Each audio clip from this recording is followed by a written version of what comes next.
Mame ena wasesa watwa me yakwa Oguso Adekye Nsroma obepie mu ewo eye Abefontentan so UTV Ghana on channel 360 on DSTV yestumi live ho no monti baby bia wo bia mesrew kame ho na yinyina yindi nkom Ghana ye yo Ghana mpuntu nti na sabe be di nkom odo messages ba ebrebe mu ameken kan ede amaw na sabe di ma yenhwe nsem ede pono so be di ho nkomo Boko conflict President Mahama calls for calm after 2-4 committee present report.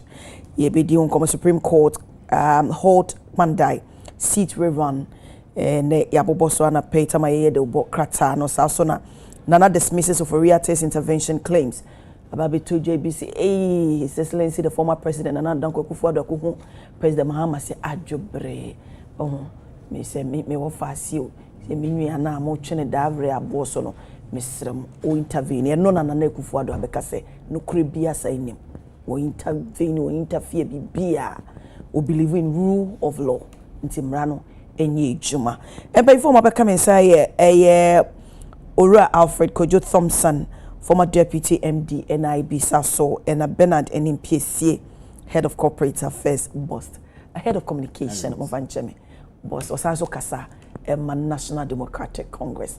Yeshe ni mu say the first ever former General Secretary Emma CPP eba beka yensa now a presidential staffer honorable Nana Yachempem Janto onya maya empemfo mienu ya beidie ene na yeshase. Ora Thompson akwaba. Yenya.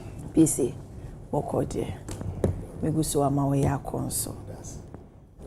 Yenyi na yema na yako wo ma me wudi a ubi bia na eko okay we dey nyame nkwa na best friend say on guide you throughout this time till she is buried. Thank you very much. Until 1 week in that bay nyame adoma e be no Friday we are Friday oh tutu okay mo be say time bay you be kwa sorry at 8. Oh, okay. Ti e sorry na if you saw na man yakotenase. Motenase ye to say why just anwumre 6 as na ma sorry na. Because me yen chesa. Okay. Yen nche peas ya cha bia be 2 3. Okay. Ya pe there okay. Na me adumedru why be ba. Yeah, baby ye betina se tutu krobo. Tutu krobo. Yeah, the backgrounds. Okay. Yo. So kwan ho. Wo be kwan ho. Okay. Ye be ba. Martin show him. Okay. That's it so. Or Thompson.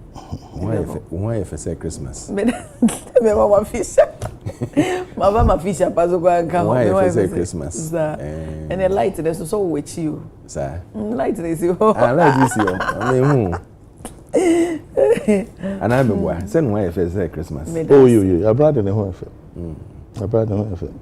Pa nyango Brighton the corner where you said we dey yes yeah or Thompson yes yeah kwaba yeah maybe aboko mema otsima se bia wo nchie bia opese wo chia oh me dey nchia kese ma me acting chairman Ora Dankwa Smith and the general secretary Justin Kodua any party penifo ni nyina na for presidentials no so me chia presidential for ni especially me candidate Dr. Alhaji Mahmoud Bawumia or ye juma kakra wo northern region no and ye de nyakopon empire tanichi say definitely after everything nkunimdi no ebe efe ma unity a ehia a say ye de be kambo ma say ye de party no ba no ye be ye ma obi ani age we believe say we are the best alternative. And so we share social interventions from President Kufuor time to Ronaldo time no chair say the MPP is a party as a reckon with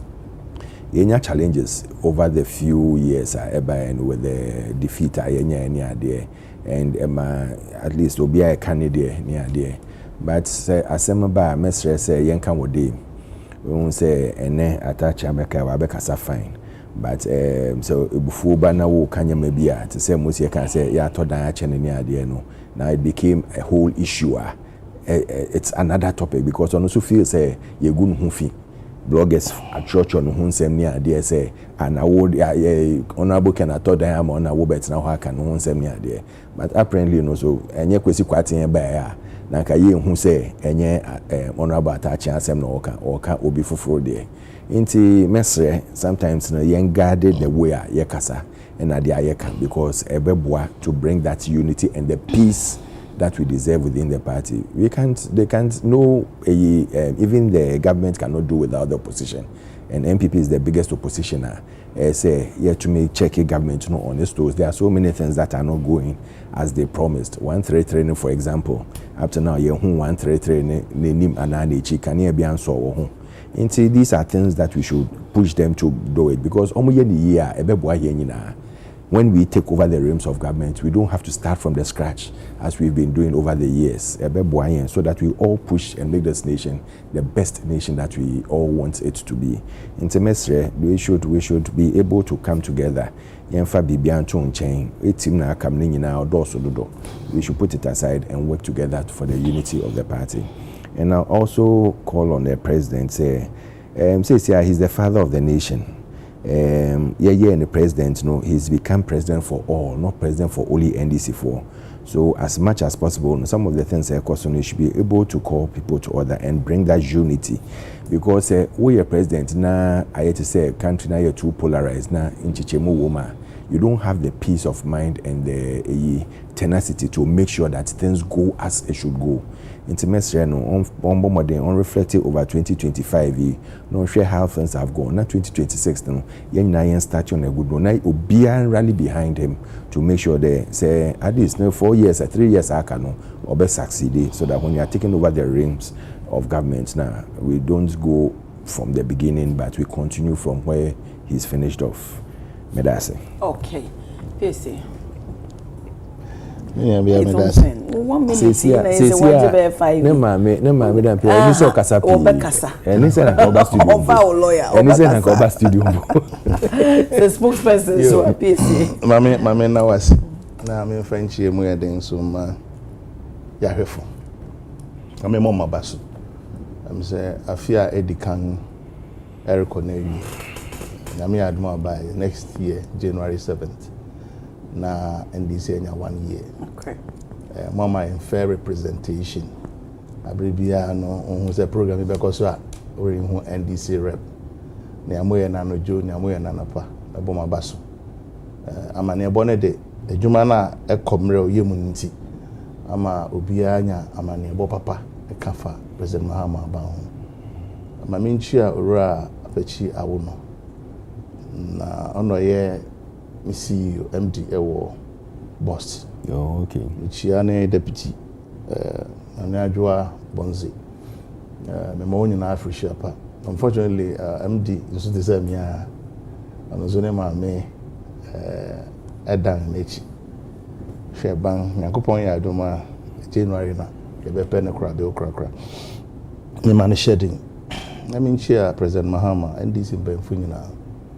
Obi enim say na ye susu senka Ghana betimi afanenta mapefura ntem so sa ohare so sa zan say ye ti say Russia Ukraine war na na Ghana ejija Russia Ukraine war e fe gra na mu redin nso Ghana etimi ayeye no expose nkontompo a enuanom MPP fo e de bebu Ghana President Mahama na nyankopon ya admo rekoho o de asoko form akobie Oxygen City ano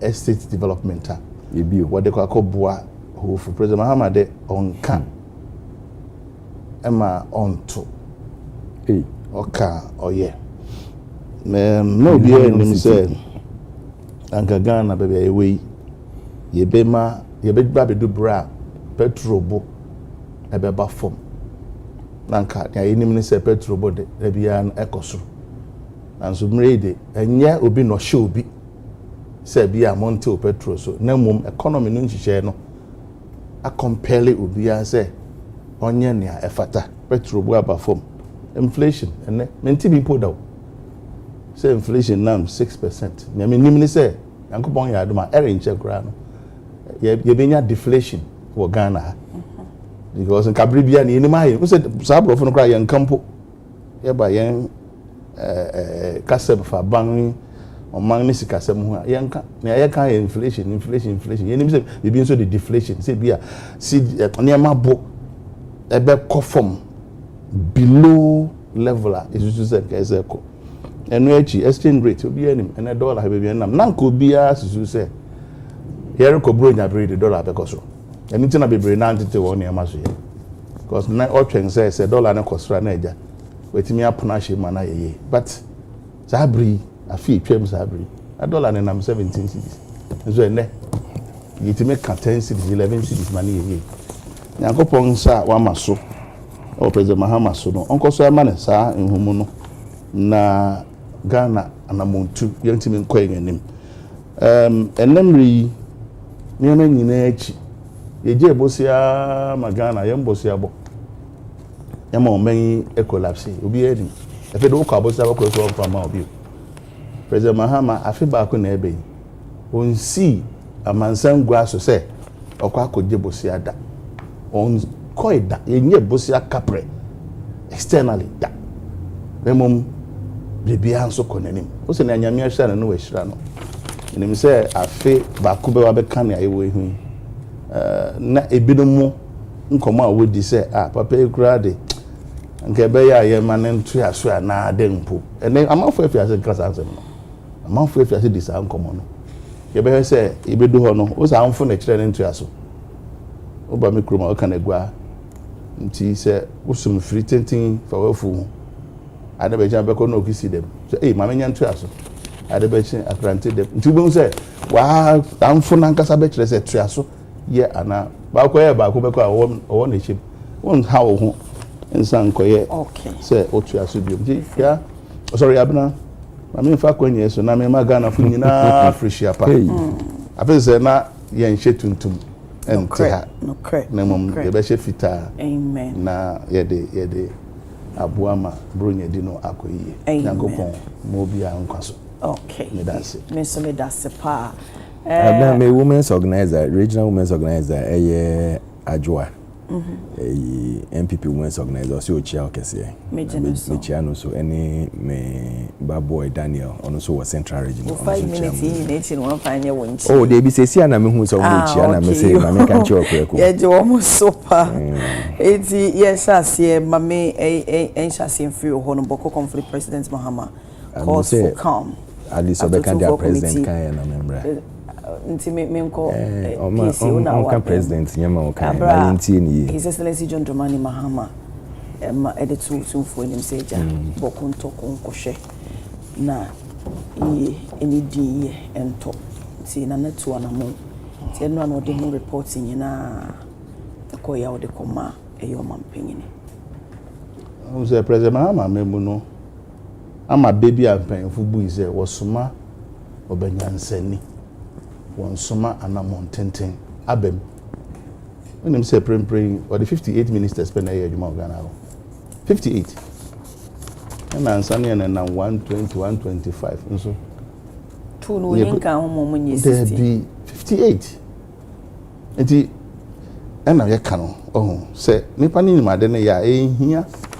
dodo you be your friend dodo ngura na ebebo na baso sa kwan no so mebunga what of an opportunity more akwanya say o mesomo man obia nso ada no ho ahwe no ho so yie ma sa nsem bi a yakobo kron wa ha we so to party ajapade o man ajapade we no akwa sa na me nyina ye nti bi bo nso me bo nyina abaso bo afrishia pa abra me nim se ka me sori gina ho na ebeye ya ka me sori gina ho na ma salute otekokos otumfo na nasante benti men kire na sebe ni din asede babon se edin bi kan edin no otumfo osei tutu so ukomu pa obon se din tutu na din bi a me boss wa ha tutu ekua pem se osei a otena tutu ntu osei se we menim se we asante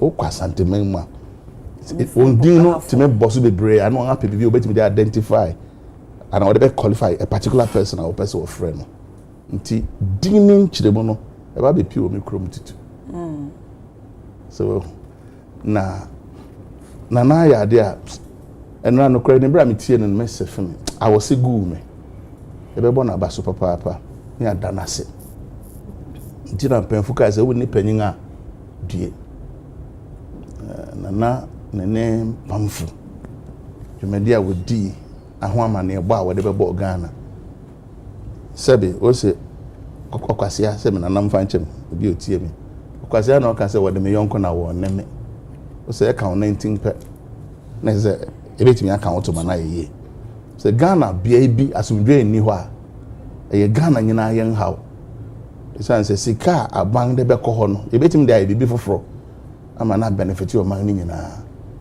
bɔkun to kan fa sɛ bɛyɛ afi baako ni a ɛma ne homre so aban de dawo no ɛbɛbɔ nso aba so sɛ osan kyekyere di gya otumfo na ɔbɔ sɛ otumfo mediation ɛwɔ saa chieftaincy issues no na start na President Mahama ɛyɛ da bɔnde no President Mahama na de adwuma no ma no na kufa do buy no ohun hia nti consider national interest ha yɛ politics enye wa so no so tua so kapum si enya so bi fi da bɔn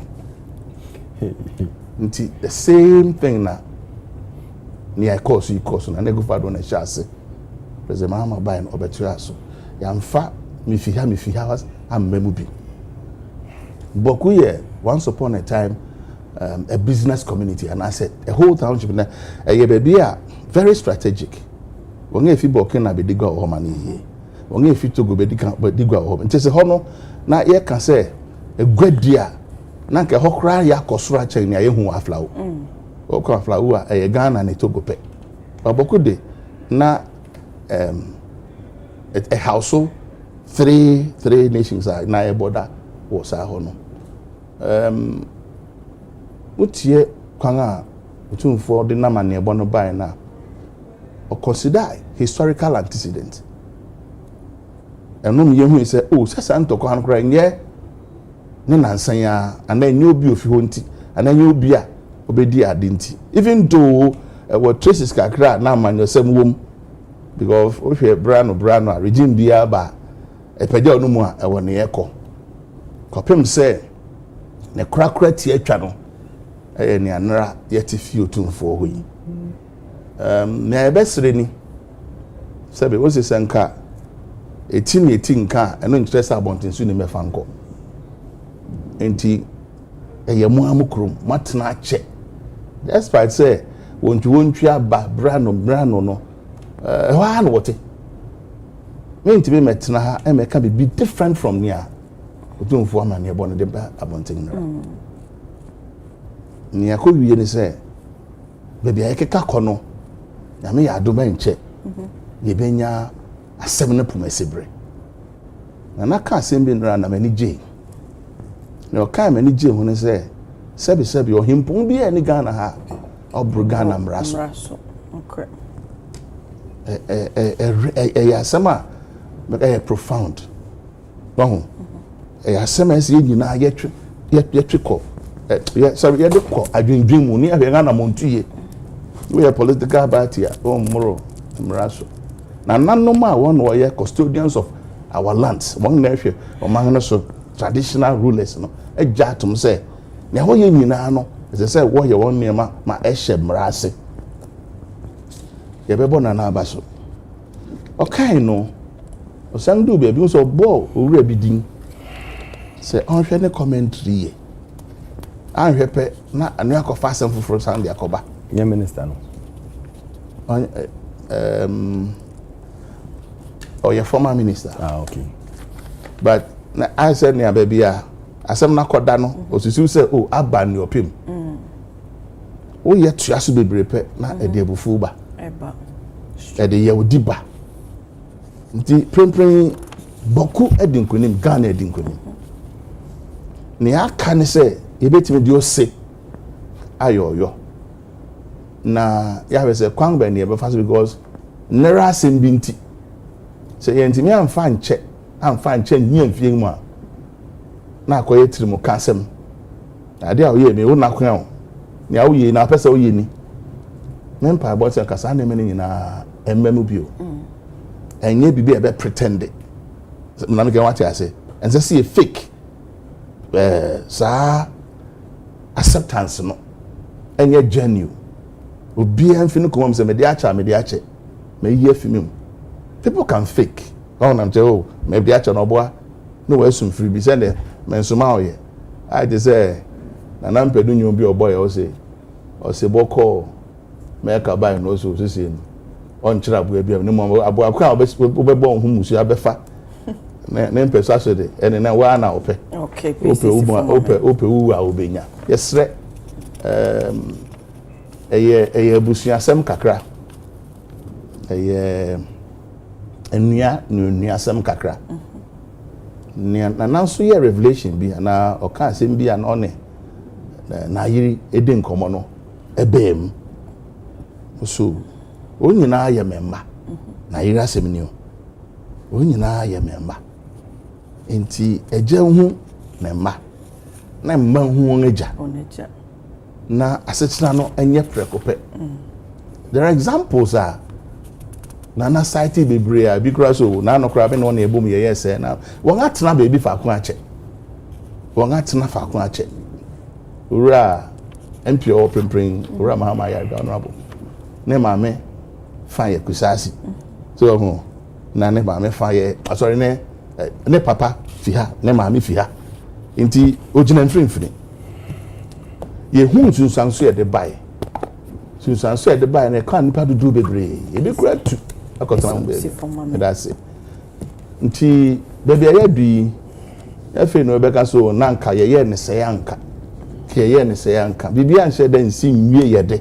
Okay. Na report no say fe na oba be he say obey reconciliation. Ne be say nyankopon koso nhira wo no ma won sa nyansa na bio. Say obetimi atu anamon no na boku asem no adedin na bibi for France an ko trigger bibia ede nananom sebe nanam sebe mu nananom anu be wo fo. Okay. Yo medase pi eti minia no baby o sha se fie ni ade na ngaye oban no aye nyama pi na ehun keka ho yo yate at the end of the day you know Ghana ni ye na ehwehwe almost started 133 na ye hu say omo ye ejuma ni ye na ye ba boko asem no so no ya say edu mpempenso a edu because da ye ka say ye the politics ye nyama at the end of the day no is the country that suffers. Okay. Sika ya tam ada ye de ye ho ye na still nyama na ekosro no. And I keep on saying the way I kasa your behavior, especially when we have political power, when we are in office. You feel say you bet you may ye pay. Say we are MPO, say we are minister, say we are den na kasano. You can sa trala. Na create problems in Boko and other places. Yamiadom, the wise King Solomon, and now implore on all chiefs. Say one day me say me who say almost yeah from was I had to go and settle some of these things. Otunfo has been an exemplary leader. Wache no do wache and nyansa wache bibi sronko wono ho a. I mean leadership upon leadership. Omo friend no say ono no obetumi atena se na oni nkrofo na kasa. Na once a wa yesa na eja ye eba ade mu ne de ye beda nyame ase because sometimes you be saying who say what at all is the root cause of all this.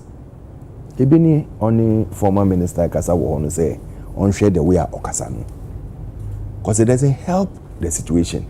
You try say you solve conflict no na what the bombs now we person we showdown now we say I mean you are okay, you are in control, and it creates more problems than the mediation coming to a logical conclusion.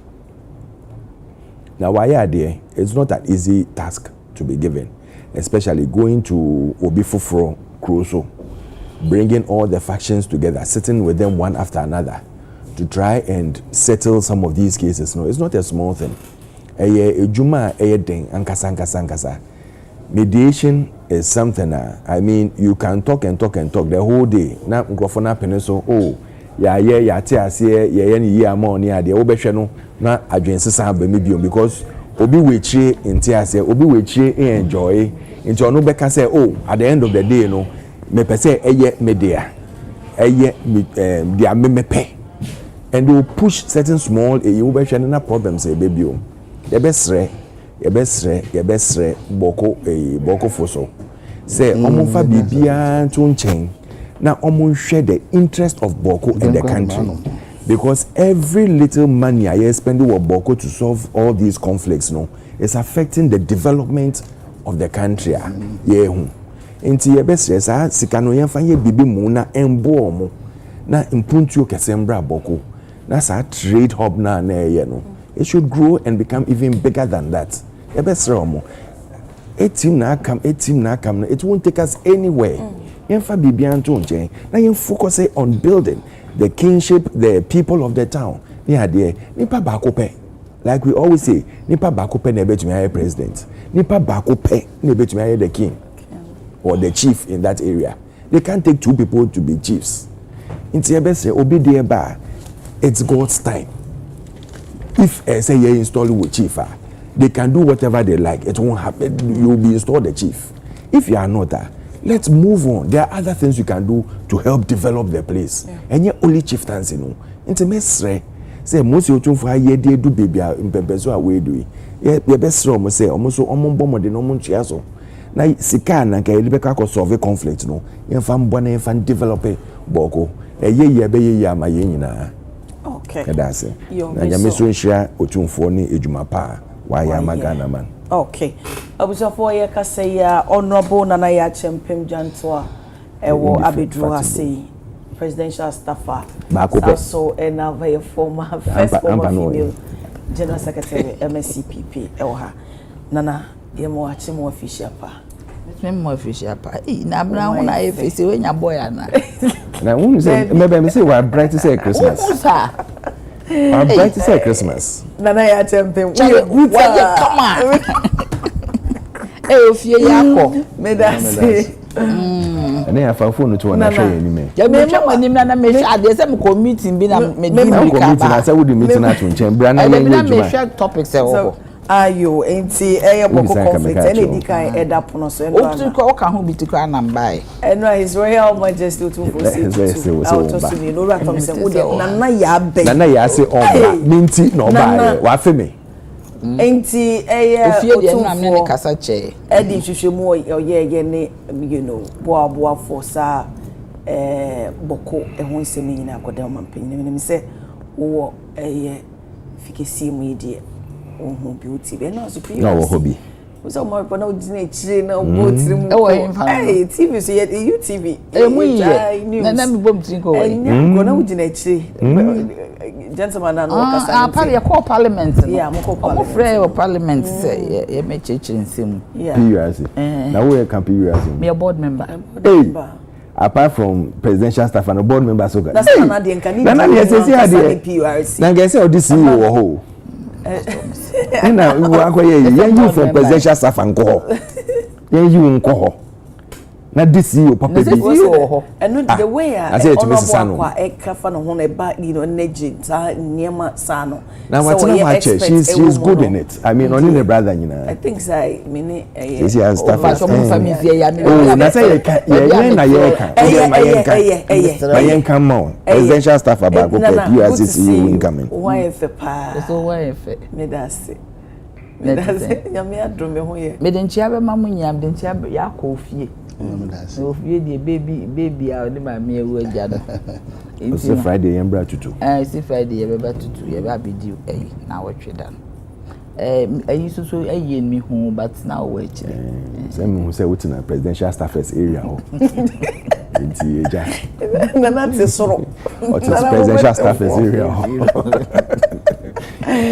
enti no me fanchi amamu nyina ame mama fisher pa brunya de bia so ya ne adwuma brunya mu mi hia na enti mi enkan ya no na e fe de say Jesus kura wo kana no ansa no wo ko the last supper enti no umi nyina nkam ye nkam mo bi ati hei NPP ni NDC ni nya Ghana for do time e be ba but see free hoso so eno enua ye nua adamfo ya adamfo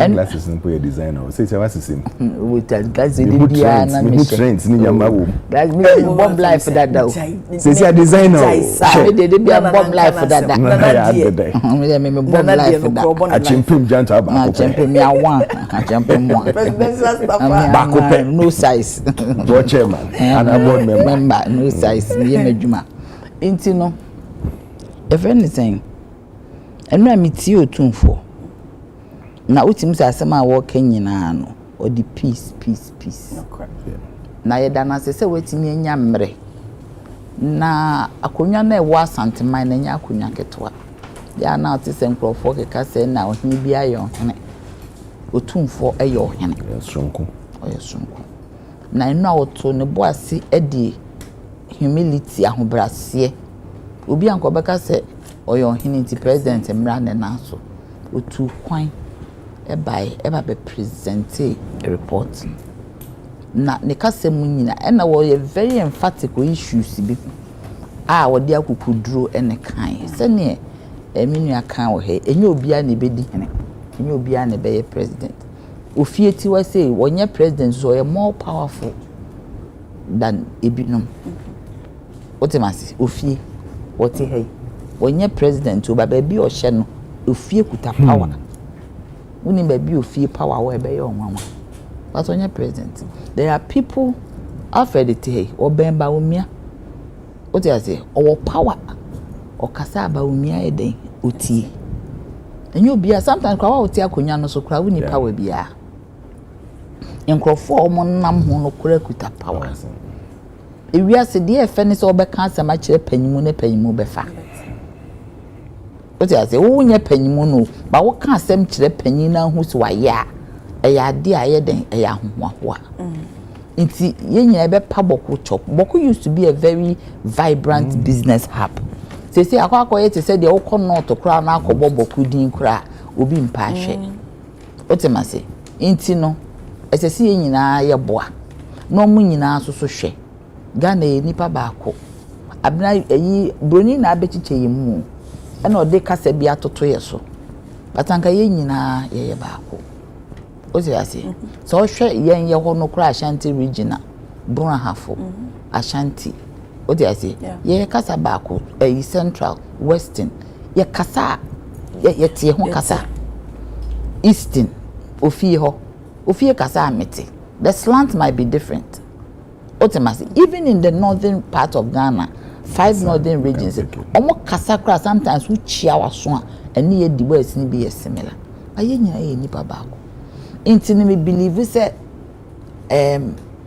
they should let peace reign otumfo ye mo na baso aya ade pa wayi ne mrato wa kire se odo Ghana because anka akonwa otisu de sikeja kofi de eya akonwa kese ultimately he's over the most populous region in Ghana. The only region where you can one language. Kasa enye intinke kasa power there. But ojini Ghana one other chiefs nyina e confer. Of my brother the Nairi.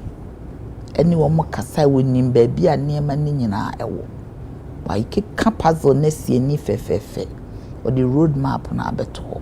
Me believe we say SSA road map no ye nyina ye hwe na ye de ye adwuma na e de peace eba abna wi ase ye we peace ehia pa o nana if you feel kra no kunu kontokwa na wo ne nkasa no ho hyehye wo no so no ho hyehye ni peace ni ho wo so wo ne nkasa wo nso mu nyina mo ho hyehye wo when there is no peace there is no happiness ultimately no enisi ye twinse mu time nyina me abna me kra no so wuti baby kra na wo hini bia back room row very very important power me misua na time na misua me the last born of miniam penyimfo no was me na me call me papa ho direct ti ya na blackmail kakra na ko cancer oti ase then my daddy would listen e kire me say wo back room kra na se penyimu ni tiewa.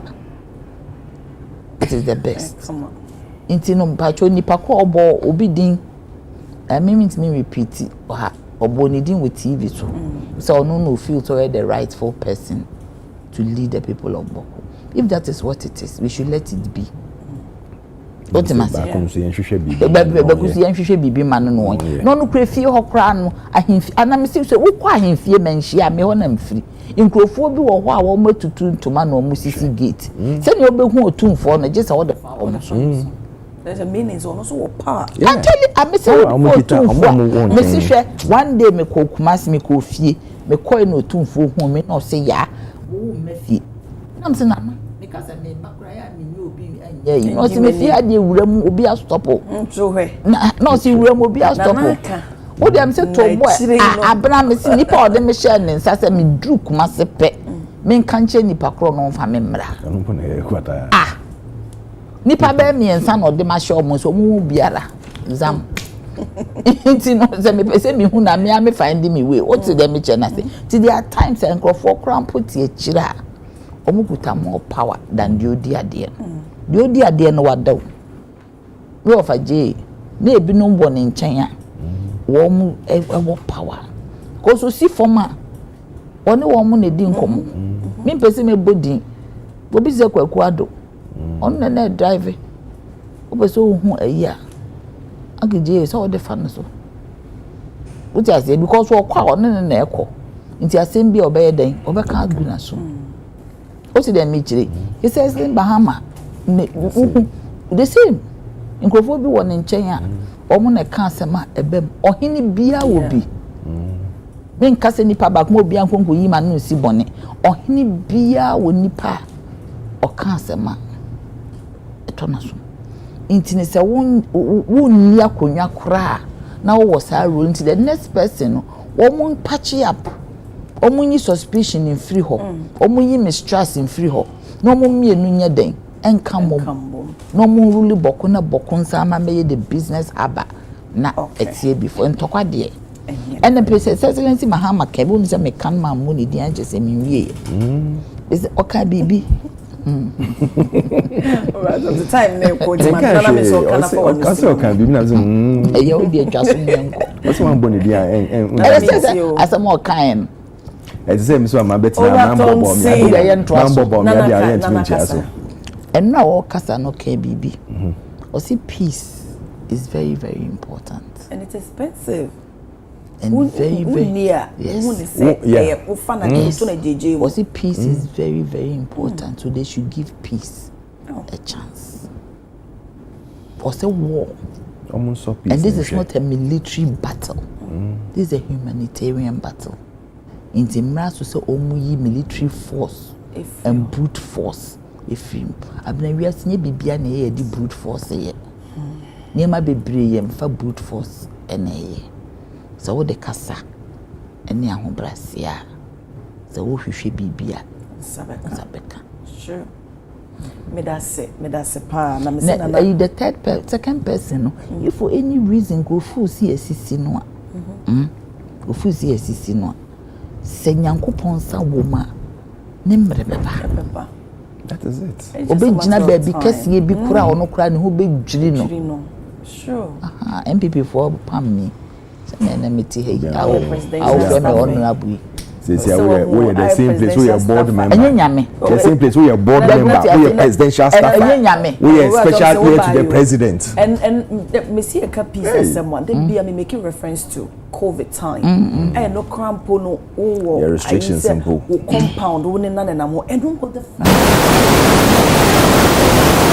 you're being restricted yes and we freedom na wa would do kumkana yes upie kwa was it's gu why a dead time so koboko ye dead dead be yes na said your man penyin ne otumfo omudi mujuma mo man nyesa but mpanyimfo bi a wachi omo kasakasa omo nyedi ene se martina medu me pena sempa obie na no a wo sen nipa a wo say there's nothing no in Boko how do you mediate when I say there's no you see there's no war in Boko how do you mediate I mean it's also or refer to maybe at a point he made a statement of course someone to mean say war so because yen na ye pass into me kind of say and to quanto. What's that number? But there's no clear war. War, yes. I can't war every time I want to make that. Yes. There's no war. But you don't have to speak. Utterance statements. Which means he still hasn't finished. It's a continuous thing. Yes, it's a continuous thing. And now again, now no see I can say be opinion A and now on a rightful person as say wodia. Ne chidi for no go huru. There be the other you know. Be there can the most no munye takra wo you know. Oh, ade way ade. The obedia de no fa we ne men. Exactly. No man the chief of staff for crowd he fie ho. No we nya power. Munya mundi mum. See where they esre. Yo, mame enko the next day Supreme Court holds Pandai seat. Hey, and that's what I said. Mame ensha same free. Oh yeah, good. Nyame adom. Say. Just the emotion na no a. And you said the ayehwehwe. Yema no kre indi yenim in everything we are doing. Yema the rule of law, the peace that we need no and ye juma. Sa Pandai eya omude bae no from nowhere. From nowhere say they send a bonus so no from nowhere. But I mean obi aye be to over 3,000 votes, 3,900 and 790 something. We'll say 41 polling stations in a problem. 41 polling stations here in Aboma, it's about 500. Yet if you 3,000 are in the you are still not going to be the winner. So why this? And the amount is a problems. The amount of money we spend for any by-election. Me, I'm an advocate. Say, Ebia MPBT so no owa. You man the same party and continue later the 4 years because the money we spend for by-elections can do something better in the country. They are spending so much money fighting each other for one person to go and win. Where we've given the mandate to Ebia Party A, or we are. I mean, or corner why? Yeah, we'll continue to the 4 years. After the 4 years, we do this thing and stop these little. Oh, the two parties, they are in parliament and they should come together and put a law in there. So we all come to agreement to it because buying where we've reached, it's not helping us. And the monies that go in, apart from government or say Sikano, individual Sikamo saying so. If these elections had come on the 31st. I say Ora and your friend saying MP no Nyendam Oko Shishiska no the elections no and na meeting station bi so na say will be offering say money ade na start post say badeda government will spend, government will look for resources to go and support his candidate. Into definitely no so be spend the candidate no so be share scarce as spend. So these are things that will affect the country's coffers. And apart from that, also, electoral commission so much fiska. Na anything. Almost say time akuti ade no buy no. We had a presentation of Gazette no was on the 6th. No say kokoko 24th. In a Supreme Court rule say 24th. Echi moko ye gazetting of this moko fa gazetting amobe 21 days no. Mo you say a friend saying 6th day no. No, say no. In them say no. And yet 6th, now year 24th, no, because that's what Supreme Court have ruled and we've all agreed to it. So why this change? Into by law, no, they are null and void. But as usual, we have the people, we have the numbers. 180 seats. Until we can use all the machinations to take the power and even get more seats. Yeah, we are going to other jurisdiction here. There we hear everything that they are saying. But Memeka, to say Musi, Mrs. Tabet na Hawkano, or say the peace is supreme. And if you want peace, don't let your people cause trouble. Because definitely obi wa obi mitu in equal measure. And it is not going to help us. It is not going to bring the peace and the reign as a president offer home nor the tina kunja so yejuma. To say Musi Misha as again, and I know when I may say 2025, yeah, but 2026 going forward, no. The president is the president of all of us, both NDC, MPP, CPP, QPP, all the parties.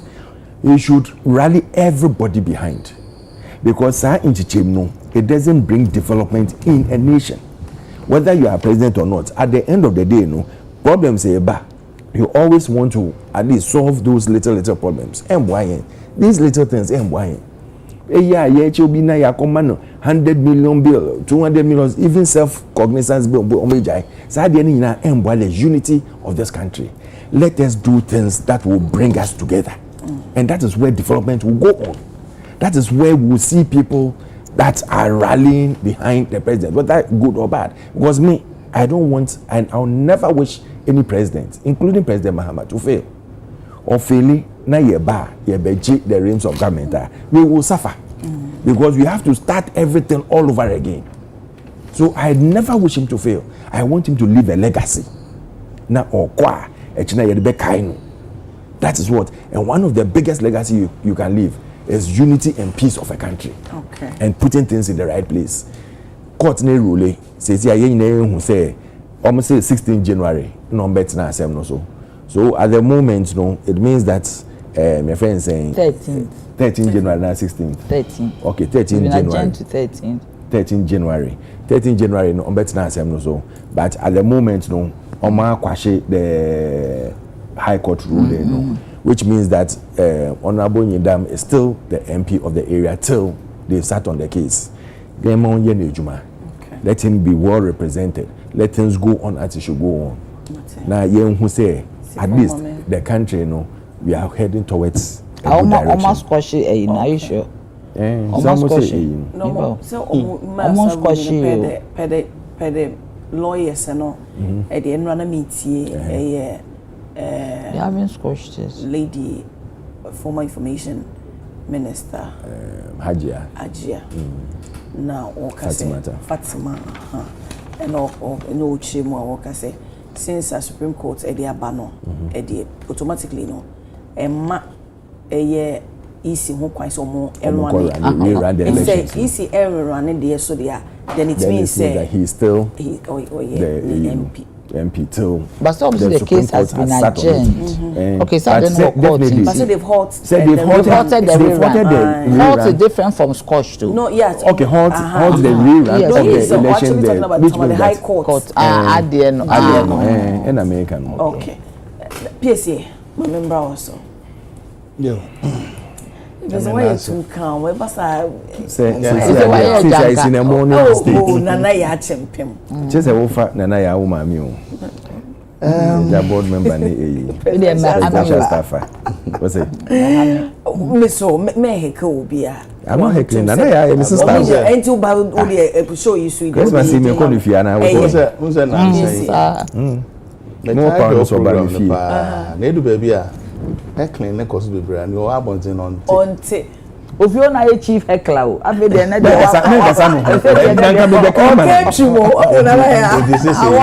say me go so say wasesa o chief heckler wey wasesa me go so sesa wo ma me wo nti na wo yesa no na wo be sesa ada nu amaju hu na na say wo go so sesa won sesa you matimiti o what start ya ka so stop okro nyai ya say wa ye bia na pay da asa oh nana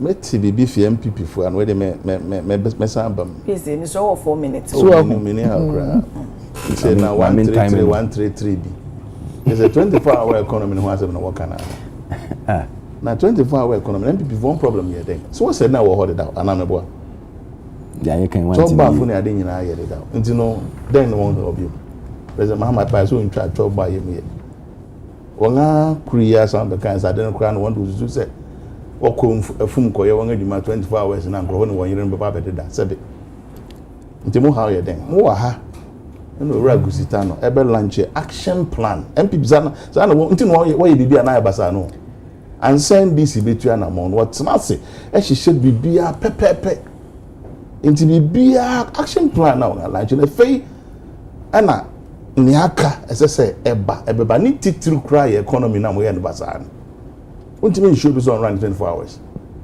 untimi show be say a private person no pay no enade but economy ni ya obenya other people to come even from fiamanoni about the invest to economy no and na president Mahama gusu or resolve no nti prempren obi enim say confidence about Ghana economy no enche mo bo hu ni ampoze mo call 2 minutes oh now to suit time me na time no Supreme Court asem no assembly ye nuanom MPP fu na no claims won win election na NDC wo ho asem wo pandan it was the court and a Tamale High Court a ruling in favor of NDC and we'll say one coyer run election ye nuanom MPP fu so one was throw run no because ebema sebi o niema wo ye na ho aba beda ho enti wosusu say obeka akodi interpretation bi e was Supreme Court of your man ka so mo throw run wosuro yen one ye nyina kire say wosuro yen nto mo ne yeso na wugina ka we nye se omo a opinion na waka kra say anhwe aban mi no afia so say no kika say we dey afia say kra che niema o no ne ade na se muje emu panda ye mre o sen akwatia panda ye mo be nya ye mre o ebe ye mre wa chan akwatia because akwatia so we say na dynamics na even though ye win was so win no so na panda ye na NDC na tia konwa so before 2024 election the NDC candidate are incumbent no sir hana mu wi abenem am panso court copy mu hu say no kwai because mo den krata bi koya na no kwari bi ani nti court no hwese no hu say da bi say wasan koye abato no fofo mo akọ Supreme Court then na mo gudi mi ga mo huru Supreme Court say a fain no ba be kwa asem because what fair case no na electoral commission fu ni ho even though no one lawyer ho NDC candidate no crowd no lawyer ni ho NDC fu anko so one tum nkoshe 13th na no mo nim say day na ye day I say mo ko e ho ana wonim according to report na just say NDC candidate wonya na nserve no ye nti na say wonim now no court command directives are places of nti mo fa nkobo mo bi amane mo ma tokru bi ana ba bi so betima gina ha say eyi nti na mante okay ti mo bi amra on the 13th January na yan ka asem no because we electoral commission for date or the buy na and you better aban before Christmas ara me bo yeah 30th enti mo ntwa na ansa mo so mo nto aban ansa mo ntwa na ye rule wi pa na na di bi mo a hena no wadi bi hena no wadi for asem na nkasa da ho e fe na e ba be koso enti obia ntwa no command to ne yem okay court ka say we are so what I say direction and directives what be my no ye be kwa kugina so ni ato aba okay medase miss medase nana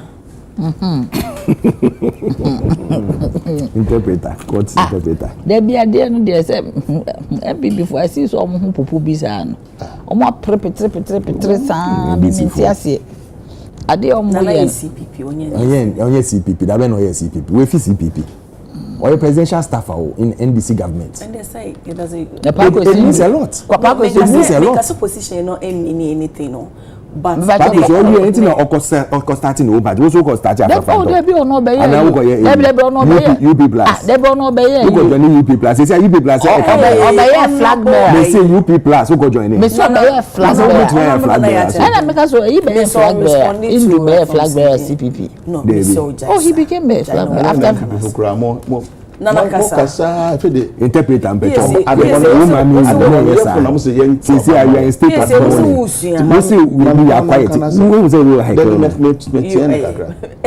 two NDC against one MPP hey I can still face you me too I said no da o me no krenda ho an makan okay as if ade omo ye as omo pepri bi jachi kwesi na semba yo bi ankasa ene ba election ba so no wini na muso mo nko ba election ni ehwe de mbe gine kaso na nam de na mechan na manam de na maden too much afa de do Supreme Court eno agenda girl me who's work kasa den ho ana agenda girl awuni agenda certain girls no mo oh sir oh meaning the afatini lara tu ni me agenda certain girls na dey no me agenda afatini lara tu sir Mr. Sir oh eno me agenda setting girl no kasa yie de no camber for finance we say baby agina enye it's all bad this side over his side enye CPP na he no be so wala so eji Obama party no mu edu so senior baby na we CPP e wo ho sa do da so wo mu me ko ti omo rent wo si Ashanti region office ya tum na every head office mu ni do go to rent no amen dey hey me region I see inti no exam ko onu kro betua bi me ye fundraising President Mahama said your hindi okodi Nana me so speak to enti asema me kan every me asema me enti ase so me catch am say easy omunye fit for purpose I was am say me boa na we afa that be fit for purpose ade ehia say esesa wo ko wa anko me catch am say easy for omunye fit for purpose when I will rerun your I won't declare around the 30th. I tell never make evidence at the current giving say at the current year. Yes. Woman fit for purpose. I'm telling you. When I baby declare. They don't consider the action serious enough. They are running our election and they will not come to the Supreme Court. The judges are saying no more can poor man and penny for. What am I say? Is senior fit for purpose or say the car must menye. Asem kesi say da ho. When I bet me akọ child currently I will share 30th. No akọ cheche. Nti why na cheche mu ma. Ibusa say why na akọ cheche mu emma. Ade currently I will dey ade na share 30th. Conditions say wo ho nti I will feel say there should be a rerun. Enye on say akọ cheche mu. Is a law. Emma no law enye law na tell a law dey na ni say go Supreme Court at all. As you go to the Supreme Court. I am say for interpretation Supreme Court was squashing me our interpretation. The squashing of the issue has to be at the High Court. Hot no just a squash because say any person so omo ba ho ma ade ni CP 13 number squash. There be almost squashing and squashing because unipa no there is a ruling. Was it me halt it? One castle was squashing ruling of the High Court. Was it halt the process of a rerun? That's all. That's exactly what it is. No crowd say yeah, me crowd am say Christmas e be the campaign abaso. 5 days after Christmas into halt no craze good. Say it's very good. Supreme Court for my ade nyame nhira wo mo.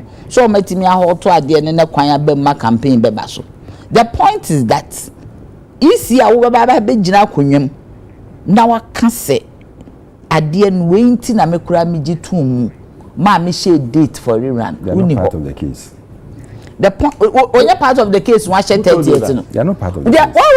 Why would the follow issue? They are not part of the case. Why are they not? E dey bent in part ya Supreme Court of enu asem. Nana now no is it omo preparation at 30th na omo kwa akoye no ho no ma na se be Supreme Court ho no ma o friend is saying NPP me ba cho who share date eko no man ko no ho no that is where we do argument na say abena who share date say ene me be ware what to see canopy bibia na maybe 5 days before time aware na amaso nyo na ba be chechire mu say ABCD ona ba be chechire mu say ene na me dey adekonti a me dey aware ne share Saturday say Sunday say na mpanyimfo atenase no ma wo a share date for a rerun ye frɛ wa woni ho but say enye ono na de call enye no na make there be kokokota ye ma evidence e dey nti na fa witness sometimes witness bi o ho a case nkro on fa ho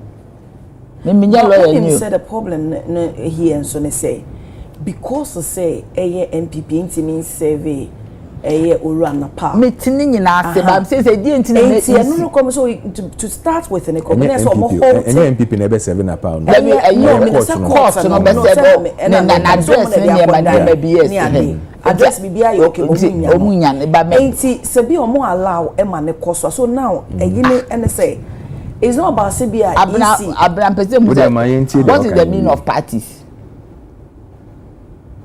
case that what is the meaning of parties ECE key was the same way. What she did? Oh yeah, okay. Was not safe. Okay, I want case easy any day. The point is that what one our conduct election irregularities aba asema court ye di asem ye buetia the fact say irregularities timi by a court na accept it say because of what has happened no ye nye den ye nto abani nyina bi when the conduct elections were Ghana enye easy that is the point ya can say me ato say easy wa nya ntuma nka won she date ye try on the letter oh ye try easy not acted upon a ruling at Tamale. That is what they didn't act on the ruling. Hold on. Ruling a Tamale Emma yeno enna a speaker Emma Clark extra womo said then if that's the case there there's a vacancy ain't as a salary run the cost so 2% just say easy or a rubber stamp. Oh, when you say rubber stamp just say abrai when you rubber stamp yes my car pack easy bibi or hold me busa question. Yeah. But they can't just go to court and ask questions. But once the court no, so what should I say? A court orders rerun of Pandai parliamentary election. And every court case, ban EC should be there in that room because they are an election.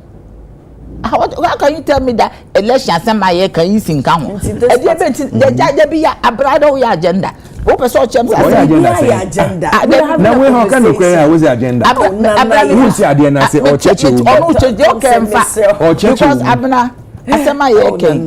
Me pacho asema ye king. No man na ya mbodo. Me pacho Supreme Court. Supreme Court.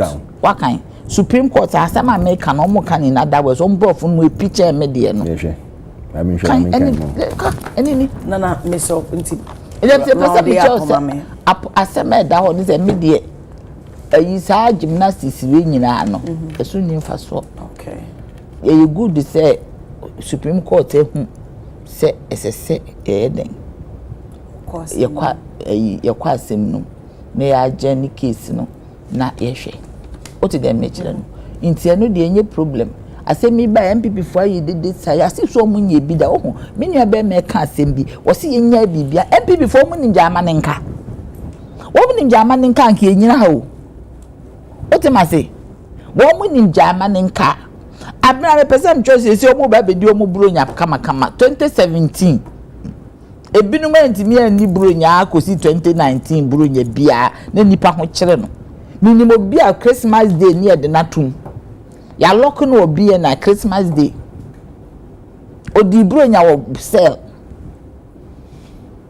inti say yiti akekante say wo mo nim unity of country e de be na ba ye nti omo kan unity of country e de be na asesenti a ene de be excellency Muhammad dia yenye one so no di ade nti yenye one yes for his own good na mo de na yenye mufo mu good for his own good dem na mo de yenye mu good a me sinya ade number ye no mo ntimi nye foko ye foko but ono na bebre o de bebre o de mo bre yo mo be mo economy kwa mo ntimi abade sa debi enye wonu na ma bibia boko problems mo sheche mo kaka me say boko de no me nya boko ni but the point is that you see when you open your mouth to say oh and when you were there when we used to say neme bia mo ye na nye etitie nipa fa ho die did you listen okay nana see Abraham person business say did you listen I na de mu bie ma no a oh there should be unity mu bie ma no dia na ma fa anya excellency Muhammad 2016 you see there me yan say when you say this I should call for chaos when you say these things na say me abna me wo yam bone na so utimi nya ahobrase e ka say oh asem ya ye de ye pa chow ehona wo baba be ka say ye ntwa so see according to history 2015 2013 2014 and some amo for excellency Muhammad even crampo 2020 then I can and some amo kafa papa we ho then I can obi antimi mie na no nka say sorry obi antimi mie na ene de ba abomo de ye mpampam e ba momo de ye fa nkuto nsra mo na mo ho nhyan asema on person obetie no asema me nkola abrimpa asema esa wala first my asema o kan on person obetie no the case is between the NDC candidate against the MPP candidate. True say Supreme Court in the elections. But if Supreme Court has not been attached to this, Electoral Commission has not been attached, say Omoba number answer certain things. They go according to the letters you bring them. Now they've listened. Speaker, Clerk of Parliament, not Clerk of Parliament. Say there is a vacancy. Oh man, I say there is a vacancy. In a judges, my friend saying, Electoral Commission. About I would say if there is a vacancy, then 30 days according to law. According to even the High Court and the directives on the mind, they say starting from Saturday 25th and now within that 30 days they should conduct a election and rerun. But the AE can only take what the I know, AE is but saying. me just said so court no ruling and bank when you know. So Supreme Court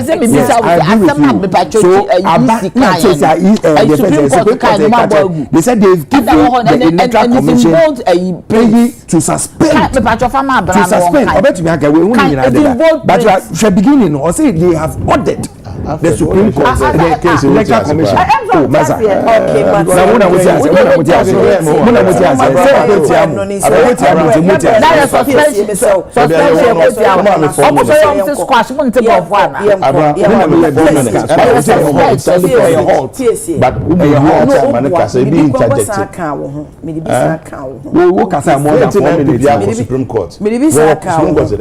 Okay, because you are doing an illegality. Thompson. Sorry. Nana dismisses of Oriata intervention claim. Nah, I know so and former president ne office ed letter yi babont ne say the Herald newspaper ede aba na wo troubled Akufo-Addo seeks Mohammed's audience for Oforiata's return. Subsequently other newspapers carry say we intervene say we say the cousin was also a former finance minister pay na name tansa ye de bonu ntinka President Mahama Emre mu said e be ya gani na be ba Naija president I want to call so we be amicably no say ne maye no asem no say o mampanyini kwa kusiki say ye o mampanyini da de kwa kusiki say o mampanyini emem no huntimi resolve na no no say kuri bia say ni no o believe in the rule of law say awon dey atono so say exactly and o ba wo chi mu say no kuri bia sa enim nti mama chas na me chas say dey free ho no which is free me ho say okokwa kasi yen protecting ni asa na dey atono so dey yakeka yeah no kase ntesa no kuri bia enim o believe in rule of law no friend no omre wait so and na WhatsApp call into a person chase on him baby or when you are naira. Patron the one state. And I make into baby will be on friend and one day. Ombra me heading. Yeah, there are some matters to be you are no. Omunchone. I know Munchone says, after there's some like Shabra Menka, me be a example because me will be a semi customer ditro. What I say? MPP by power 2017 me ma wo school kra na omutimi ka kire me ma no se wo ma me ye bad dey be ye no ye di moko be shinani mo ga say ko kan sa che o me ka che o mpacho mo ka che me ba MPP for nkola no abna me tu kwan o me tu kwan me ko US ya ya ko ibi ba me wo ho no it say hu bi koso and am ka kire o mo US o say me ko Ghana because me nimse me nyi obi ahwe me mfa kapre me mfa teku intime me ko bisa ofia passport ba ba kiro me ba back straight into obias na ya be yeden MPP for person mo town am so mo town mani as long as me nya hwe ne de onyankopon be yi mafiri o ti ase intime nyima de konti akan wakota eni wu se kan na we suspect na wakote but the former president so say onon can say and the fan to no so the nyampa oti ase enyampa me fan to no so but I'm saying say one for phone one freaking one mra okay because we believe in rule of law to believe in rule of law na WhatsApp call so enka ne na je so kokko gina kwa ho na wakwa frɛ ayi ye frɛ ni say Ghana Telecom and then wo fa WhatsApp ya wo frɛ eduru ho nti baby bi o wo wiase baby a wo ye WhatsApp ko o dey say China kura your system we friend ni pon ahwan we dey fam a WhatsApp no be ko nti baby bia social asase ase kura mpa wonko yi ne mra eno na ye be hu say wo di rule of law di ultimately because we ni nua no sign the former finance minister into want me kan kire say onim ba bi owo want me kan kire say ye friend say want me ne nkasa o so believe in rule of law man mama me to anye hu ye ni so believe in rule of law wonka or your former president or connections were breachly ba bia ye man respect won kono nkofa ni nua ne mra. Okay, mate. I'm saying yo me da say abna nanado owie in full term of office 8 years no oko Nigeria ko deliver a speech bi wo ho now on his way back no ye okasa kakra and what he said was that all his ministers should stay and answer any questions that are being posed to them why na film there whether a nua a nukunu a sister a brother no who was all ministers. Yes, all the people who served under his na can no answer ve na the American what ya say be say me tell you nwa na Mr. Mane so o kan asem na just can dey obuso ina waka ara hwe nim if you have a problem if we were there are processes and that is where I have a problem with this government. They don't know how to do process. Omo fi say bibia yen takachi. Omo fi say bibia yen dia yen pese yen. And can crowd dey say o you treat ni ye o.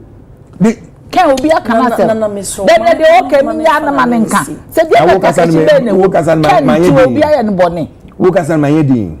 Can crowd obi say we feel say can aye bone. Say we feel say can aye bone. And you are in charge of this country. Mama fu play no kofa nembra. Omo na kofa play kofa nembra. Say say kofa don friend. Na mama play kofa nembra. Officer wa ye boni no person o ye na dia on fa play on kofa nembra play no ko to 60 billion play on kofa nembra Thompson play no ko be ba no ko do you think say customer no mesa ma me ya o characters na wa cha da no yes how and see who wa ye ni so aka on on kan wo mra yintimi en try no you know exactly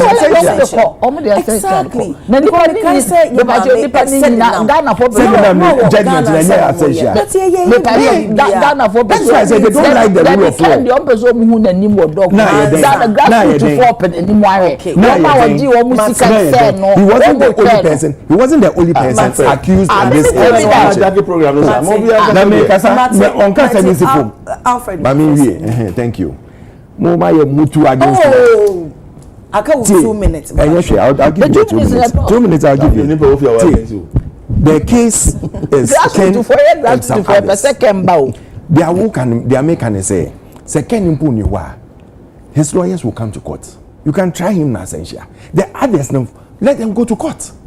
Up to now, want to me raise anything in court against them.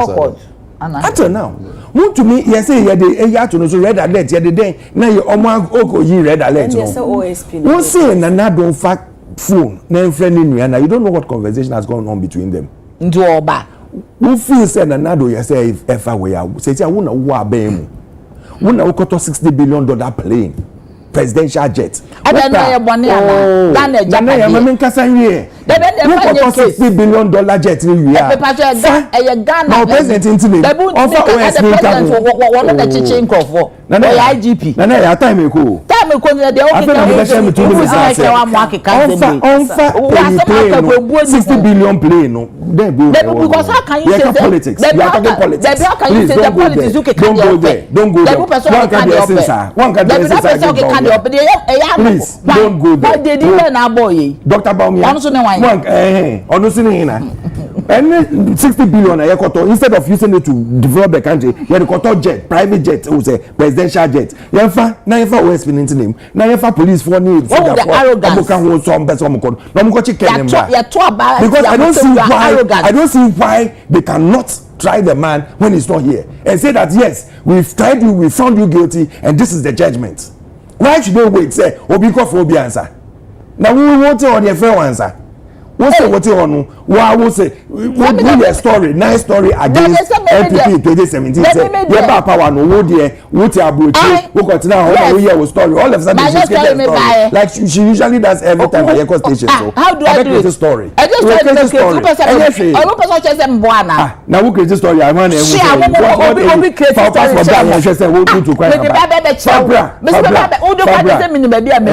Na say we be fie. Business boy be ba passport ni. They won't can what is your use? If you can't do that, then you don't need to be in government. If you can't do that, you don't need to be in government. Yeah, we will be in government. If you can't do this little thing, so we say can I hear Bonia, won't be name bad. Then you don't need to be in government. Who said is running away from anything? If he's all running away, why can't we find him? Why is he running away? Go and bring him. $50 million jet. $60 million jet.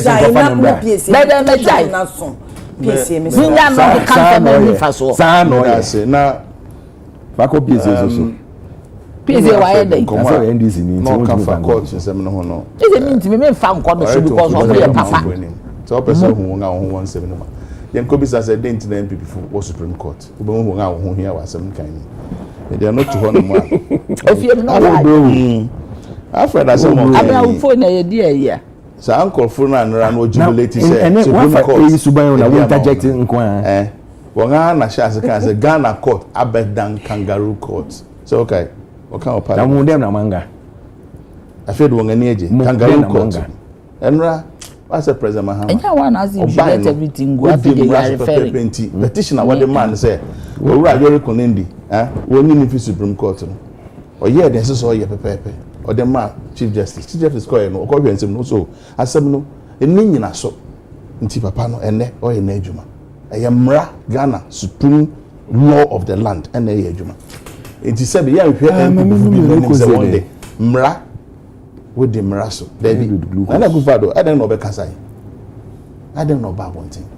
I think it's a in here. No, some publication about say PSA. No, trying to I didn't Nature say no crap. No, chim say no Caribbean. Maybe to sharp it. Publication been a buy. And now cancer. And all the tone so say or no more. Now go office cracky. Ah, ebe answer. Media be speculation. I don't think that's the way I say running the office. Okay, there. And you're correct. I don't for so bad. But as I'm about no discuss no discuss it hard now post na governor I plead they've been discussing say president no time into then president go for year bro yeah 7 can the Japan issue but president go for bamba can be but we do say enye no na make sure say and I make sure say me for me to hey say me advisor to San Crawford now baba here na maka just remember more about thing because I know I'm exposing a neck and some baby back bonting. Oh, please. Na yeah, Uru Furata, Nya Kwang, Bob Ghana form, or Jessica Sim, and neck father can be. The end to me, cousins me, near me, and film. Our friends and neck father say, Men money appointee be uncovered, be a non tenacity. Tinio, on tenacity. On face, accountability. He was gone. And I don't know move Uru Furata Kwang, no question. I don't know my coy. Ofrata efi Ghana when fi Ghana under President Mahama ofi Ghana under Nana Akufo-Addo or church I'm telling you staff go and ask the chief of staff in if what you say tell President Mahama Bresson Okoye your current it's not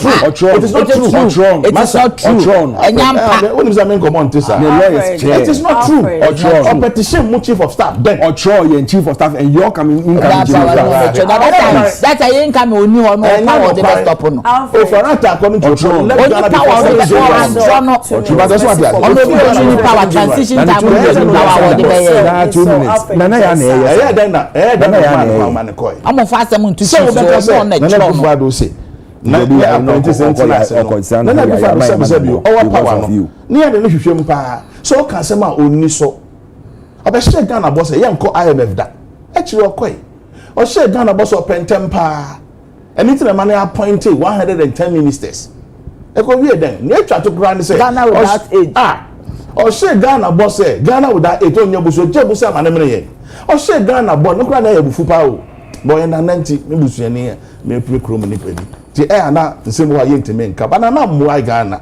because ono no ka kire say onye haircut da DEPP on your haircut that. Oh, come on, ye. It is now 171 year SEM. Then it just say, New Cano, yin tum. Oh, for that day. Hina no beko fanabo. Hina no beko fanabo. Mr. Asemo way. What's a ching netching? I'm pro. Okay. Obetini agwan na mebeba. Yen anti-vote yen say, yen start say you try no dey for sick podcast. Because we start this process. Na nyin na so nti. Eno na mo hwe. We start the process say, God America ban in fact say, onye Ghana ni bi no man be ntina. That's the report I yet. Fi OSP ano. It is say am pa there. Was started trial no dey for sick podcast. Nya no na ye hwe. Na ye kan say, se mudi ya nkanya na ne candidate amopre MPP flag bearership say bonne amoye Ghana and amode campaign Martin PSA bonne sense of Akufo-Addo as a friend then the Canada Japan the sense of Baumia near can say baby Ghana wo prempren you know President Mahama na ban here empire bomb yakopon shira wo no mo na bibia wo afiase wo ye no entimi nso abapa na menim say ono de oka oye me mo na ba so na mani chenko hinsi a okosi no Nigeria ade na ye fe yiye e ya kono e fata no nana I am fata me saying na I am fata me saying japata nana me time na so ma me awa we kwasi aye me keso mo some dey pono so edi ho komo boko conflict enya na PSA agenda basi agenda na what to awards the doctorate no da bia so ya kan ya dia denti na awu twa ya mo so ade so me time da bi efe ya shebe kama na o tie kasa no ka Boko conflict. President Mahama calls for calm after 2-4 committee presents reports. Yedi hon enkomo. South Supreme Court holds Pandai seat rerun. And yedi hon komo. Nana dismisses Oforiate's intervention claim. And also yedi hon enkomo. Honorable Nana Yachempim Jantua, a presidential staffer, first female general secretary former for CPP, or Wahase Saso, and Alfred Kojo Thompson, former deputy MD, NIB, Saso na Benadenim PSA, a head of communication or boss, or Science Kasama NDC, and Obama Yedi and Komo, and Penfome Damasepa, or Momrene Madaje. Mamimfa, happy birthday and Koma. Mr. Kwesi Chenebua Kodua of Bronx, New York City, in the United States of America, from your wife Ma Doris Kodua in Onuwo, New York, and Asanso, and all your children into Umenyina say mama happy birthday. Nyame won show no onyo kese. Saso and happy birthday enko enfama. Ora Chenebo Akodua na ahanti wadofo nyina so say wo mama happy birthday nyame won sha no onye wo kese pa. Happy birthday to Boateng Laurentia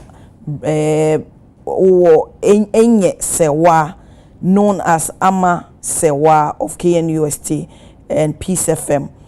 May God make you good. Okay, from your loved ones into baby bia Boateng Laurentia Enya Sewa aka Amasewa working UST and Peace FM until wadofo nyina so mama happy birthday. Saso and Kimi baby wona we host of a Emex Reloaded host on Kantanka TV and ewa woda until Kimi baby. Mema happy glorious birthday. I love you so much. You are such an amazing being. Nyamenko so insha no onyo kese onto won kwanem. Kimi obi ado na me abenachi boache. Me do bebre. Happy birthday kese enko emfa emma. Mame enkaya shofo nyina se so hu ene. Mi bogu me bosa Lugozaid. Ede won.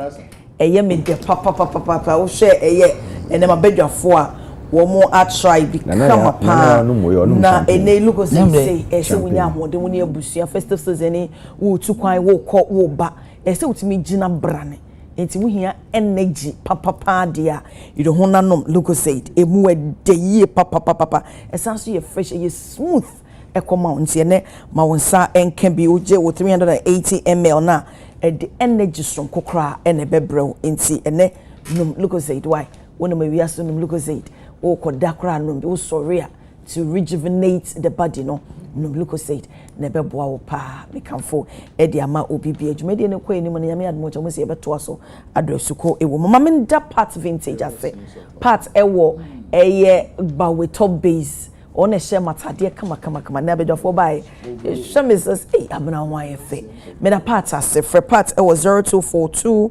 653361 0242 ukopie mo ewo Instagram part vintage or ho meti de eye possible makeover and beauty salon one eye meti ma me kama possible okwa wo your makeup no wasan aye wuti so e de aka mo oton enwi enti kwana koda na one stop salon kodru ho no no besiesie ho ama ho aye fefefe nyame ya domo a eye fiada edi enim ya ene yankasa benadenim piesie ne ma me atofom enti 1 week no koso ewo tutu piesie tutu ehimfa ekoya pem enti ya dobi mame ya dobi ya baby aka ya baby mame die ni amane hono nyame mfa okra ensie ye pa enti me se adofo ne agyamfo nyina asamomra ne nkota ye nua bema ye chi na bra ye di ne mame 1 week no enti me sere pa obi bia me se na wateme ne a me se oyefiada we ya se 8 am sharp ne kwa so de we ba betena se